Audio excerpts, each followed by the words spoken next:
Bonsoir Monsieur Verdier. Bonsoir. Merci beaucoup d'être sur le plateau de Bonsoir le Gard. Merci de m'inviter. Un plateau qui a un peu changé par rapport à la dernière fois où vous êtes venu dans notre émission. Autour de la table, donc Coralie Mollaret, notre journaliste politique que vous connaissez bien. Bonsoir Coralie. Bonsoir. À côté de Coralie, c'est Thomas Lesling qui est avec nous pour Génération. Bonsoir Thomas. Bonsoir Abdel, bonsoir Monsieur Verdier, bonsoir le Gard. Thomas, tout va bien depuis la semaine dernière? Tout va bien. Parfait. Merci. Et face à vous, c'est Soukaina Benjafar pour Territoire de Progrès. Bonsoir Soukaina. Bonsoir à tous. Bonsoir le Gard. Tu vas bien Soukaina? Ça va très bien, merci beaucoup. Bon, eh bien écoutez, c'est parfait. Dans quelques instants, Monsieur Verdier, nos débatteurs vont vous interpeller. Mais pour le moment, je donne la parole à Coralie Mollaret qui va vous poser la première question. Monsieur Verdier, ça ne vous fait pas de la peine? Qu'est-ce qui pourrait me faire de la peine, Coralie? Vous, peut-être? Non, pas moi, mais de voir que les électeurs, la grande majorité des électeurs, s'en fichent complètement des élections départementales et régionales. Si ça me fait de la peine, je pense que d'abord c'est un échec pour notre démocratie et un échec pour les politiques. Hein. C'est toujours inquiétant de voir cette lente érosion de la participation, c'est une inquiétude. Moi je mesure bien que la période est tellement singulière que peut-être que beaucoup d'entre nous, pas moi mais d'autres, préféreront aller à la plage, pique-niquer, retrouver des moments familiaux dès lors qu'on est déconfiné. C'est la faute de la crise sanitaire ? Non, je dis que le contexte va l'accentuer. C'est la faute de la crise démocratique. Et elle est profonde, elle est ancienne, elle existe depuis très longtemps, je crois, et qu'on essaie les uns les autres ici, les nouvelles générations, d'autres, à lutter contre cette crise démocratique. Mais oui, ça fait mal au cœur de voir qu'il y a une aussi faible participation et que de plus en plus les élections sont délaissées par nos concitoyens. Mais vous êtes élu depuis de nombreuses années. Qu'est-ce que vous avez raté? Comment vous l'expliquez aujourd'hui que les électeurs se sentent plus concernés par toutes ces élections? On a dû rater beaucoup de choses. D'abord, il y a une crise économique et sociale qui dure depuis longtemps dans notre pays et que je crois que beaucoup de nos concitoyens ont le sentiment qu'on ne leur apporte pas les bonnes réponses et que quels que soient ceux qui sont en responsabilité, les choses ne changent pas. Alors c'est moins vrai pour les élections locales, notamment pour les élections municipales, et c'est tant mieux. Le maire reste un élu de proximité, populaire. Les gens savent un peu... savent ce qu'il fait, ce qu'il ne fait pas. Et puis il y a cette proximité permanente qui fait que finalement, s'ils approuvent, ils se mobilisent. Et s'ils n'aiment pas leur maire, ils se mobilisent aussi contre lui finalement. C'est ça aussi. Après, il y a les élections nationales où on se rend bien compte que les politiques sont largement discrédités. Vous savez, j'ai été parlementaire et je sais ce qu'on disait des parlementaires.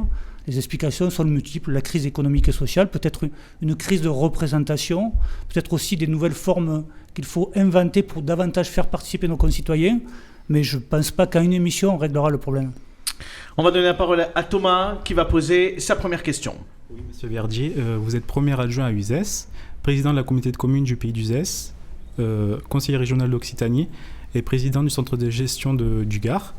Vous ne pensez pas que ça fait un peu beaucoup? Est-ce que vous avez du temps pour mener à bien tous vos mandats? Oui, parce que d'abord j'ai fait un choix fort, personnel, qui se fait aussi au détriment peut-être plus tard de ma carrière professionnelle, c'est d'abandonner justement mon métier. J'étais fonctionnaire territorial et puis par ailleurs, vous parlez de mandats locaux. Le mandat de président de la communauté de communes et de premier adjoint d'Uzès, il est très imbriqué. Vous savez, quand je suis 3 jours à Uzès, quand je parle de l'intercommunalité, je parle aussi de la ville d'Uzès et je parle des problèmes locaux. Puis par ailleurs, un autre mandat qui me prend beaucoup de temps, qui est chronophage effectivement, c'est celui de conseiller régional.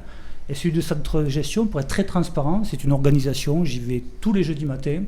Et parfois, je mobilise davantage quand c'est nécessaire d'aller, par exemple, dans 15 jours, à une assemblée générale à Paris par rapport à ce sujet. Puis après, moi je suis quelqu'un de passionné, on me reproche parfois beaucoup de choses, mais en tout cas, tout le monde reconnaît que je suis sur le terrain, que je suis bosseur, que je suis passionné, donc très impliqué, et ça se fait. Et là, je ne veux pas qu'on me plaigne, ça se fait parfois au détriment de ma vie personnelle. Et donc c'est un choix que je fais, et puis je travaille beaucoup. Ce soir je vais rentrer, sûrement un peu tard, je vais m'occuper peut-être 20 minutes de mon fils, et puis quand il dormira, je vais traiter mes mails. Donc c'est un vrai choix personnel, mais je suis en capacité de tout gérer, très honnêtement, sans difficulté, avec juste une grosse implication, y compris le week-end. Mais est-ce que cette professionnalisation de la vie politique aussi, ça participe pas à faire naître une certaine défiance de la part des administrés, parce que les gens peuvent se dire il ne vit que de politique et forcément il n'est pas dans les mêmes difficultés que nous, il n'a pas les difficultés d'un caissier, d'une aide à domicile, d'un chef d'entreprise. Alors même si vous êtes au contact de ces personnes-là, c'est pas est-ce qu'à un moment donné on n'est pas déconnecté des réalités, on n'arrive plus à parler aux gens? Je ne crois pas que c'est le reproche jusqu'ici qu'on ait pu me faire. Cette professionnalisation, moi je l'assume totalement et j'ai presque envie de dire qu'elle est utile. Vous savez, j'ai été battu par une parlementaire qui m'a succédé, Annie qui n'était pas du tout une professionnelle. Bon, ben moi, je pense que je me confronterai sans difficulté à mon bilan dans quelques années au sien, et que quand vous gérez, comme la Communauté de communes, un budget de 15 millions d'euros, quand vous êtes amené par votre mandat régional d'être en charge de politique numérique, de budget important, je pense qu'il faut de la compétence et que la professionnalisation, elle est nécessaire et qu'il faut de la disponibilité. Mais derrière les chiffres, il y a aussi l'humain. Après l'humain, les choses, elles sont très simples. D'abord, pour faut vous faire aider, longtemps. Vous avez des techniciens, vous savez, les politiques qui durent, ils ont tous un point commun, qui sont de droite ou de gauche, c'est qu'ils sont à la fois dans la proximité et c'est qu'ils aiment les gens. Ils aiment la diversité de ce que sont les gens. Et moi, qu'est-ce que vous voulez que je dise ? Chaque matin, quand je me réveille, je suis content d'aller faire de la politique, de me confronter à la proximité. Et puis, par ailleurs, il y a des gens qui changent dans leur parcours politique au gré de leur progression. Quand j'étais parlementaire, je pouvais côtoyer le mercredi le Premier ministre, mais le week-end, j'avais les mêmes amis, je rencontrais les mêmes personnes, je me confrontais aux mêmes réalités et je ne les ignore pas. Après, il ne faut pas se couper effectivement de la population, de ce qu'on appelle la base. Moi, j'en fais partie de la base, je suis issu d'un milieu très populaire et j'ai les mêmes amis d'enfance qui me secouent parfois en me disant « Mais attends Fabrice, la réalité c'est ça ». Donc je pense que c'est une façon que chacun peut avoir d'aborder son mandat. Si j'ai autant de responsabilités, c'est qu'on me les a confiées démocratiquement et qu'on est persuadé que je suis en capacité de les assumer. Allez, on avance, si vous voulez bien. Monsieur Verdier, Soukaina, votre question à Fabrice Verdier. Sur les régionales, on va aborder les régionales. Les régionales. À Uzès, c'est un peu une exception gardoise. On a un maire centre droit, UDI, et qui a choisi son président de communauté de communes socialiste. Vous êtes finalement un peu l'exemple et la preuve, à travers votre engagement d'élu local, qu'on peut travailler main dans la main en dépassant les clivages et en dépassant les postures politiciennes. Est-ce que vous ne trouvez pas dommage que cette ouverture du PS Gardois, notamment, elle ne puisse pas se faire au niveau des départementales et des régionales. Surtout des départementales. Alors, pour les régionales, cette ouverture, vous le verrez mardi, puisque la candidate Carole Delga sera dans le Gard pour présenter la liste gardoise, et vous verrez qu'il y a une vraie volonté d'ouverture sur la base d'un projet commun, de valeurs communes, d'un socle fort qui est celui des valeurs de gauche. Là, il n'y aura aucune ambiguïté, et c'est important de ne pas avoir d'ambiguïté, de rassembler au-delà des sensibilités, mais sur un projet qui est connu par l'avance par nos concitoyens. Sur les départementales, très concrètement. En plus, ça tombe bien, parce que vous avez un binôme En Marche sur le canton d'Uzès, soutenu par En Marche, en tout cas Jérôme Morin. Investi même. Ouais, investi. Donc et la qui question a tout son n'a sens. pas répondu à l'ouverture qu'a pu incarner ces dernières années Denis Boide. Donc vous savez, parfois, les choses peuvent être très contradictoires. Moi, je pense qu'En Marche aurait pu considérer que Denis Boide, qui est quelque part quelqu'un qui va au-delà des clivages, qui a su rassembler, y compris la droite, sur des sujets forts au niveau du département, ne méritait pas d'avoir un candidat Marche. Mais bon, c'est anecdotique. Sur les départementales, je vais vous répondre. Je pense que l'accord qui est historique, qu'ont passé l'ensemble des formations politiques, en accord avec Françoise Laurent-Périgot, est un bon accord parce qu'on sait les uns les autres qu'il y a un vrai risque de rassemblement national dans ce département. Elle est même mise en difficulté par son propre parti. Mais j'y viendrai.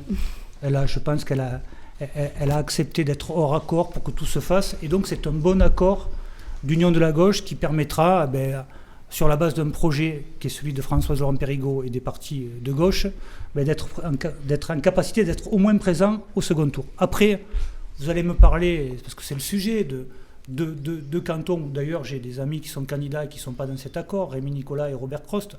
Moi je pense que cet accord il est bon, il aurait été particulièrement bon si on avait été en capacité d'aller jusqu'au bout et de faire en sorte que Robert Crost et Rémi Nicolas et leur binôme d'ailleurs soient également soutenus par l'ensemble des forces de gauche. Mais ça va dans le sens qu'attendent nos concitoyens d'abord de ne pas se diviser. Moi je trouve qu'on a suffisamment critiqué notamment la gauche d'être tout le temps divisé en autant de chapelles. Là ils ont été en capacité de proposer à la fois un programme commun, un projet commun avec des valeurs communes, des candidats communs, donc c'est une bonne chose. C'est pas complètement abouti parce qu'effectivement il y a la situation des cantons de Marguerite et du Gros-du-Roi qui sont des cantons qui peuvent basculer au Rassemblement national. Moi, j'aurais souhaité qu'on puisse les soutenir. Ça n'a pas été le cas. Saint-Esprit, Bagnoles, où il y a quand même des divisions à gauche. Il y a des dissidences à gauche, mais bon, moi, il n'y a qu'un candidat, il n'y a qu'un binôme de gauche à Pont-Saint-Esprit, c'est Christophe Serre et Carole Bergerie. Après, des gens qui n'ont pas été désignés ont fait le choix de la division. Vous savez, les situations individuelles existent toujours, les ambitions Selon vous, individuelles. la gauche peut conserver le département. Mais la gauche doit conserver le département, d'abord parce qu'elle a un bilan, qu'elle doit aussi le défendre, elle doit l'assumer, qu'elle a un projet, notamment social, et qui est très important parce que c'est une problématique importante qu'ont les conseillers départementaux. Elle peut conserver effectivement ce département à gauche. Après, il y a une campagne. Je pense qu'il faut faire preuve de pédagogie, aller expliquer. Il faut continuer à être unis. Et puis, encore une fois, convaincre. L'enjeu, pour tout le monde, il est de mobiliser ceux qui nous disent aujourd'hui qu'ils ne sont pas intéressés par cette élection. Et pour les mobiliser, il faut leur démontrer combien c'est important d'aller voter, de faire des choix. Oui, il faut le dire projet pourquoi. porté par Françoise Laurent-Périgot et la gauche, il est différent et c'est bien. C'est sain en termes de démocratie de celui des Républicains. On va rester du coup sur les régionales puisque vous êtes candidat et Soukaina voulait nous parler justement de la collectivité de façon plus générale. Elle avait une question. Oui, vous avez travaillé en tant que parlementaire sur la mise en application de la loi NOTRe, la nouvelle organisation territoriale. Moi, je voulais savoir quel regard vous portez aujourd'hui sur la région, parce qu'on voit énormément de communication autour des projets qui sont portés par la région et des chantiers qui sont menés par la région, mais c'est vrai que son rôle reste quand même très abstrait pour beaucoup de nos concitoyens qui n'arrivent pas forcément à situer en fait le rôle de la région. Est-ce que finalement cette région, elle ne serait pas devenue un colosse au pied d'argile, un géant administratif, mais un nain démocratique? Vous êtes très sévère dans votre conclusion, Soukaina. Un peu comme l'Europe. Non, c'est un peu ce que pensent les gens. Des fois, c'est très abstrait, cette supra-région. On a l'impression d'être un peu face à une machine administrative qui élude un peu les enjeux de proximité. Alors, on ne rencontre pas les mêmes personnes, on n'a pas les mêmes réalités. Moi, quand je suis aux côtés de Carole Delga, je dis bien aux côtés de Carole Delga, j'ai l'impression que cette région, désormais, elle existe. Autant, je partage tout à fait votre point de vue il y a 6 ans. Quand on a voté la loi NOTRe, j'en faisais partie, nous avions été très critiqués en Languedoc-Roussillon. J'avais même eu un certain nombre de pressions d'élus qui me disaient « c'est scandaleux, vous nous bradez en Midi-Pyrénées, cette région n'existera jamais, nous serons éloignés des centres de décision ». Et puis on a eu une présidente qui a fait du terrain, qui a mené des politiques qui se voient très concrètement. Les panneaux de communication, c'est des panneaux d'abord, c'est nécessaire d'être transparent pour dire à nos concitoyens combien on dépense et pourquoi on le dépense et où c'est qu'on met l'argent. C'est juste des réalisations de la région. Quand à la rentrée, le transport sera gratuit pour les scolaires, la région, elle est incarnée. Quand on fait une rentrée en équipant les lycéens d'ordinateurs, de caisses à outils, on leur donne une carte jeune avec laquelle ils peuvent payer des licences sportives, franchement, la région, elle est incarnée. Quand vous mettez 20 millions d'euros sur un internat à Uzès, vous faites fusionner 2 lycées d'enseignement général, des métiers d'art, vous allez mixer des publics qui ne se rencontraient pas. La région, elle est incarnée, elle est portée, et on a eu une présidente, je pense, qui a donné un vrai visage à la région Occitanie. D'ailleurs, regardez, ça ne fait même plus l'objet d'aucun débat sur lequel, d'ailleurs, on avait consulté nos concitoyens. Tout le monde dit, je suis dans la région Occitanie. C'est fini l'époque où on disait, mais je suis de Languedoc, de l'ex-Languedoc. Nous sommes de la région Occitanie, donc elle existe. Après, ce que vous dites aussi, et que je partage, c'est que tout le monde ne connaît pas les compétences des différentes collectivités, et parfois on ne sait pas ce que fait le département ou la région, mais vraiment, elle a porté des politiques qui ont soutenu le quotidien. Et je vais finir sur 2 exemples. Le fait qu'on a accompagné et qu'on a financé beaucoup de masques gratuits dans les lycées et dans le Gard, peut-être que les gens ne savent pas que c'est la région qui les a distribués, mais la région était à leur côté. Les centres de dépistage qu'on a pu mettre en œuvre au quotidien, la région elle est présente en matière de formation, en matière d'éducation, de développement économique. Demandez aux 14 000 entreprises soutenues à travers le fonds local qu'a mis en place Carole Delga, s'ils ne connaissent pas la région Occitanie. Je pense qu'ils vous diront le contraire. Coralie, on avance. Un mot sur les adversaires, parce que vous êtes clairement entré en campagne et c'est bien, on va pouvoir confronter les idées. La liste concurrente, les Républicains promet, s'ils sont élus, qu'aucun habitant d'Occitanie ne sera à plus de 30 minutes d'une urgence obstétrique ou cardiaque. Quel regard vous portez sur cette promesse ? Je ne sais pas comment ils vont la réaliser.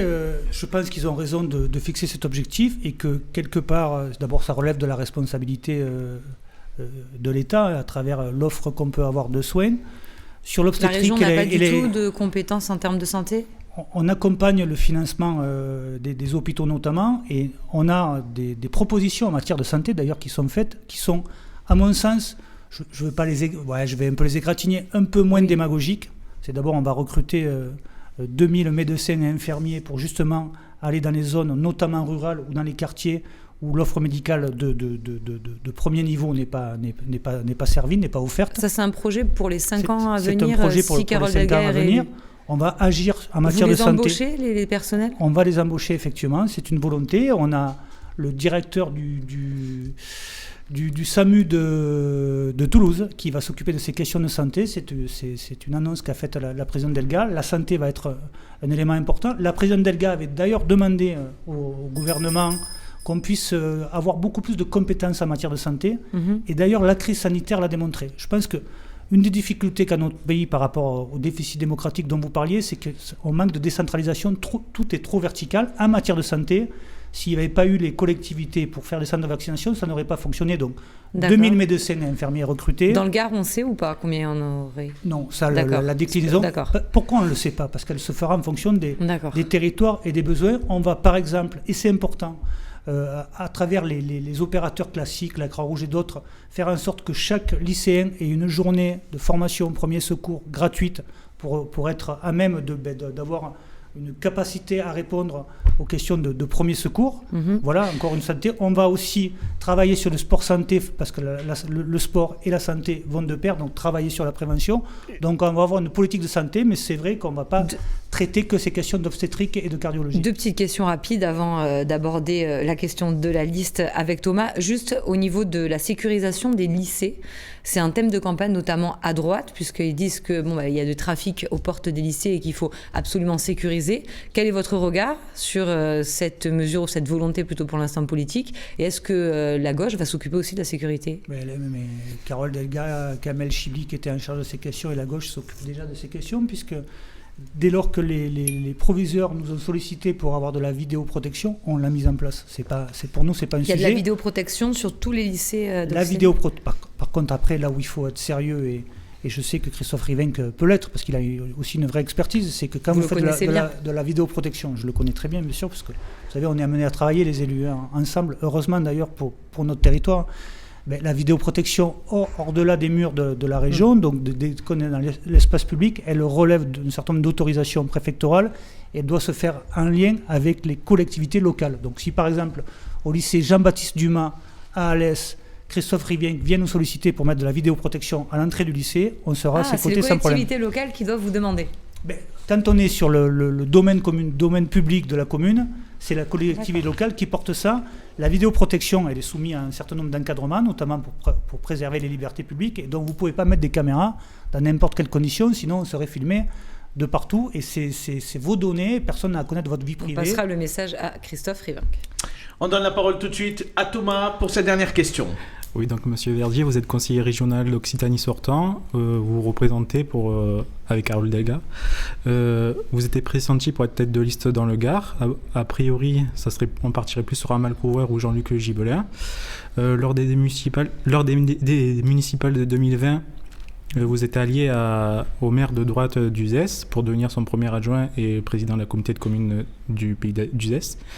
Est-ce que cette alliance ne vous a pas coûté la tête de liste dans le Gard ? Rien ne m'a coûté la tête de liste. La tête de liste, d'abord, elle ne m'a... Non, mais... Honnêtement, allez... très honnêtement... On est bien, prenez un verre d'eau, parlez-nous. J'ai pas besoin de verre d'eau, je vais très bien... Donnez à Thomas la réponse qu'il souhaite. Enfin, la vérité. Je vais vous donner ma vérité. Et vous répondre de façon très sincère. Premièrement, la tête de liste ne m'a jamais été promise. Deuxièmement, on est dans une... Pourtant, ça aurait été naturel, excusez-moi, mais ça aurait été naturel. Vous êtes conseiller régional sortant, socialiste. Ancien député. Vous avez fait le meilleur score aux élections législatives de toute l'Occitanie. Je vais dire, mais il faut que je dise à Carole Delga que j'ai des soutiens forts d'Objectif Gard pour que je sois tête de liste. Non, c'est pas des soutiens forts, c'est qu'on essaye de décortiquer ce que vous dites. Il y aura 13 têtes de liste dans la région. Je pense que la volonté, et c'est ce que disait tout à l'heure Soukaina, d'ouvrir, de faire preuve d'élargir ses sensibilités, d'avoir des des candidats ou des candidates nouvelles qui représentent autre chose que ce que moi je peux représenter. C'est une volonté. Par exemple. Amal Couvreur, par exemple, ou d'autres. Ce sera elle qui sera à la tête de liste. Vous le savez, ça. Vous pouvez nous le dire ce soir. Ah, moi, je ne peux rien dire. La seule qui connaît la liste, je crois, aujourd'hui définitive dans le Gard, c'est Carole Delga. Et moi, je suis quelqu'un de loyal. Et je pense que c'est à elle à la présenter parce qu'elle aura beaucoup de cohérence. Ça sera une très belle liste. Ça, je peux vous le dire. Ouais. Moi, on me dit que vous serez 4e. Vous savez beaucoup. Sur Amal Couvreur. Vous savez beaucoup de choses. Monsieur Gibelin, vice-président au transport communiste. Mais je vais vous dire, quand on parle de... Qu'on aurait Aurélie Génolaire qui est une écologiste, et puis qu'après on aurait Fabrice Verdier. Qui ça intéresse de savoir si Fabrice Verdier sera 2e ou 4e? Et là, sur le plateau, je pense qu'il y a au moins 3-4 personnes. Sur le plateau, après... Ce qui est intéressant, c'est de savoir qui... Ne jugez pas de ce que nos spectateurs... Ce qui est intéressant, c'est de savoir qui est avec Carole Delga. Qu'est-ce que va proposer Carole Delga? Mais là, on l'a vu, on l'a dit, on en a parlé. Quels seront les élus régionaux qui travailleront à ses côtés? Donc si vous êtes 4e, 6e ou 8e et que dans l'hypothèse nous serions victorieux, c'est des gens qui siégeront au conseil régional. Et puis après, il y a des têtes de liste qui porteront la parole de Carole Delga. Si c'est Amal Couvreur, moi je vais vous dire très franchement, je trouve que c'est un bon choix. Ça reflète une volonté d'ouverture. Mieux qu'un Gibelin. Jean-Luc Gibelin, ça serait un très bon candidat parce qu'il reflète aussi l'accord que nous avons. Il y aura peut-être des têtes de liste communistes dans d'autres départements. Voilà, une liste, c'est toujours une alchimie. Ce qu'on comprend entre les lignes, surtout un équilibre à trouver. Et par contre, il y a la cohérence. La cohérence, c'est que Carole Delga, les élus disponibles, compétents, avec une vraie volonté d'ouverture à la société civile. Je pense que la liste gardoise incarnera ça. Amal Couvreur sera probablement donc la tête de liste pour la région dans le Gard. Merci d'avoir répondu à nos questions.